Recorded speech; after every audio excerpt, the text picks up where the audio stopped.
just so you understand, people that don't know anything about this Livescope for Panoptix, the transducers for the unit is mounted on the trolling motor shaft, not on the bottom of the motor. So it's shooting out, and basically what I'm doing, like I said, I've got it set to shoot out about 30 feet. But see, now I'm picking that up. I pointed my motor right at those fish and that brush that they're mixed in with, and so I know right where to cast. But if I turn my trolling motor shaft away, then that picture goes away. There's no brush out here to my right. So I can hold, you know, this trolling motor locks on the spot when I see where I want to be. So if I hit my lock, now my motor's going to turn, and so sometimes it's going to go out of the picture. But I know I've got a line up on where the fish are, so I can sit here and cast. It's a really, really neat technology. So I saw a buoy sitting in the water, and I wanted to see what it was marking. It's got 3 trees sunk, standing up, look like Christmas trees. There's one right there. There's the other one. Let's see. On a windy day, I'm having trouble staying with them.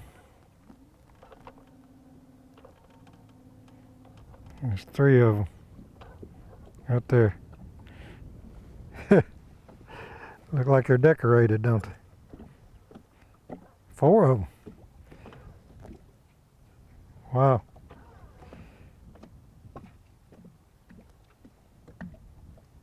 There's an individual fish right there, decent sized fish, but see, he's kind of away from the brush. But there's a few fish mixed in that brush right there, but they're just not wanting to eat for some reason. But this Livescope, see, as it picks up that brush, you can see, well, there's some decent sized fish right there. Straight out that way. But getting them to bite today, for some reason, is tough. But you know, we kind of started out here and started going around the bank, and you just basically didn't see anything.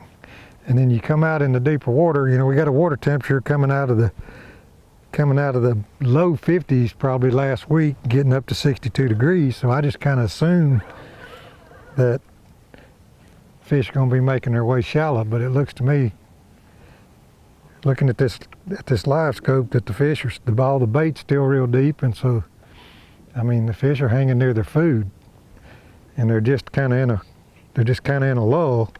But the neat thing about it is when I'm looking at this Livescope versus just traditional sonar, at least I can break that real thick brush up and see the fish up in it. So I know I'm fishing around some fish. Whether I get any bites or not, at least I know I'm fishing around some fish. But that's definitely fish around that brush. So I know, and I don't know what kind they are, but some of them are pretty good fish. But see, when I turn now we got brush right under the boat. But all through here is just this possibility of running into a giant.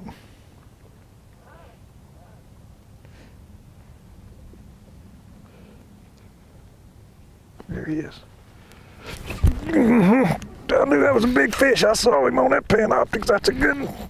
Oh man, that's a real big one. Oh man, I knew that was a big fish when we went over.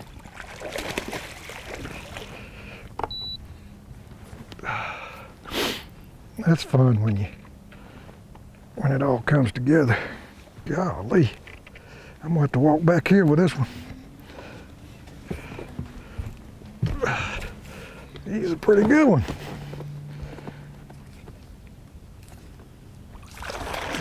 Oh, cut that out. Oh, my dang arm's messed up. I'm going to get him with my right arm. He's too big for my left.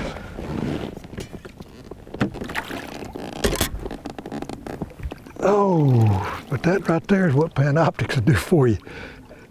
I saw him and I caught him. Bit the old jig. Look at that.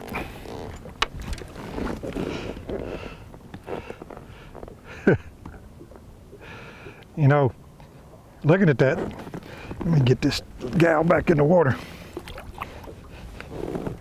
We'll take another look at that Livescope, and one thing, I got this thing set on the grid, and what I'm talking about, you see how these grids are in the screen? Well, those grids, and I think I'm right, I think each grid's showing 24 inches.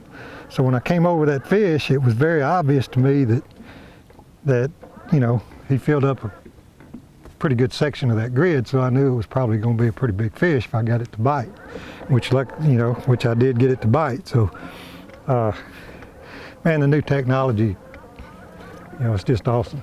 Garmin's done an awesome job with this.